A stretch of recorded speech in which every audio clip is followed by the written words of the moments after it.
Sa loob lamang ng 5 taon simula ng manungkulan si Presidente Duterte, aabot na sa halos 30,000 kilometro ng kalsada at halos 6,000 tulay na ang naipagawa ng DPWH sa ilalim ng Build Program. Throwback tayo mga boss. Kasi marami pong nagko-comment sa akin dyan sa mga video ko na ang sabi nila sa akin, ano ba daw nagawa ni Tatay Digong ko? So ayan na mga boss ang sagot sa katanungan nyo.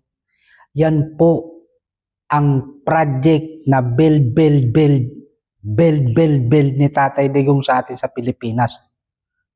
Nakita nyo na yan? Hindi kami dito nagsasalita na walang basihan, walang katibayan. Ayan na mismo si Sir Erwin ang nagbalita ng project ni Tatay Digong nung kanyang termino bilang isang Pangulo ng Pilipinas. At binalik ko lang ang video na ito, baka mamaya mangyari na naman na angkinin naman ng iba dyan, kanya daw proyekto sa kanyang termino. Mahiya naman kayo. Duterte lang sa kalam.